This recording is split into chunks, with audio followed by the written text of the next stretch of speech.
Japan এক প্রযুক্তি নির্ভর জাতি, কিন্তু এই উন্নত দেশটিও ২০১১ সালের ১১ই মার্চ দাঁড়িয়ে গিয়েছিল প্রকৃতির অপ্রতিরোধ্য শক্তির সামনে একদম অসহায় হয়ে।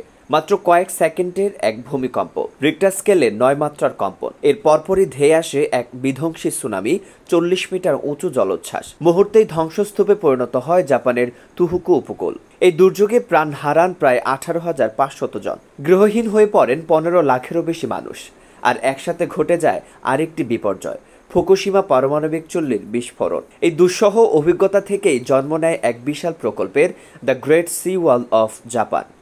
এটা কোনো কল্পকাহিনী নয়, বাস্তবেই জাপান সরকার নির্মাণ করেছে প্রায় ৭০০ কিলোমিটার দীর্ঘ এক উপকূল প্রতিরক্ষা প্রাচীর, যার একটানা অংশ ৪০০ কিলোমিটার বিস্তৃত। উচ্চতা ১২ থেকে ১৪.৭ মিটার, যা ৪ তলা ভবনের সমান। এতে খরচ হয়েছে প্রায় ১.৩৪ ট্রিলিয়ন ইয়েন, অর্থাৎ প্রায় ১২ বিলিয়ন মার্কিন ডলার, বাংলাদেশি মুদ্রায় ১,৪২,০০০ কোটি টাকারও বেশি। প্রকল্পটি ছড়িয়ে রয়েছে তুহুকুর ৩টি প্রিফেকচারে, ইউতে, মিয়াগি এবং ফুকুশিমা। নেতৃত্বে ছিল জাপানের শক্তিশালী মন্ত্রণালয় MLIT এবং নির্মাণের দায়িত্বে দেশসেরা কর্পোরেশনগুলো, তাই কর্পোরেশন, সিমিজু, কাজিমা ও ওবায়াসি। এই দেয়াল শুধু একটানা সিমেন্টের বাঁধ নয়, এটি তৈরি হয়েছে বিভিন্ন ধরনের ভূখণ্ড ও সমুদ্র প্রবাহ বিশ্লেষণ করে। কোথাও বসানো হয়েছে ভূমিকম্প সহনশীল ব্লক, কোথাও শকপ্রুফ ঢাল।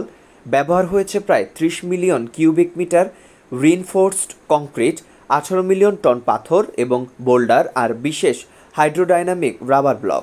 এই দেয়াল একটি প্যাসিভ ডিফেন্স সিস্টেম, ঢেউ আসলে এটি প্রথম ধাক্কাটি রুখে দেয়।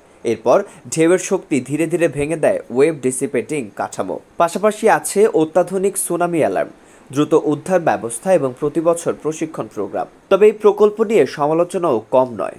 সমুদ্রের সঙ্গে সম্পর্ক ছিন্ন হওয়ায় উপকূলবাসীরা বলছেন, আমরা যেন বন্দী এক কংক্রিট প্রিজনে। পর্যটন কমে গেছে, জেলেরা বলছেন নৌকা নামানো কঠিন হয়ে পড়েছে। এমনকি সামুদ্রিক বাস্তুসংস্থানেও এর নেতিবাচক প্রভাব পড়ছে। কিছু গবেষক আরও অভিযোগ তুলেছেন, এই দেয়ালের নিচে বসানো হয়েছে গোপন সেন্সর, যেগুলো ভূমিকম্প, পানির চাপ এবং এমনকি রেডিয়েশনও শনাক্ত করতে সক্ষম। কিন্তু সরকারের তরফে এই তথ্য কখনোই খোলাসা করা হয়নি। বিশেষজ্ঞরা বলছেন, ভবিষ্যতের সুনামি যদি এর চেয়েও বেশি শক্তিশালী হয়, তবে এই দেয়াল আদৌ কতটা কার্যকর হবে তা নিয়ে সন্দেহ থেকেই যাচ্ছে। তাহলে প্রশ্ন হলো, a Great Sea Wall of Japan কি আসলেই জনগণের নিরাপত্তার দেয়াল, নাকি এক মানসিক প্রশমন যা দেখতে বড় কিন্তু কার্যকারিতায় সীমিত? এই দেয়াল এখন শুধু এক প্রতিরক্ষা নয়, বরং একটি প্রতীক, এক জাতির সাহস, সংশয় এবং নিঃশব্দ কান্নার প্রতিচ্ছবি। হয়তো একদিন এই দেয়ালের ফাটল দিয়েই বেরিয়ে আসবে সেই সব না বলা গল্প, যা আমাদের চিন্তাকে নাড়িয়ে দেবে নতুনভাবে।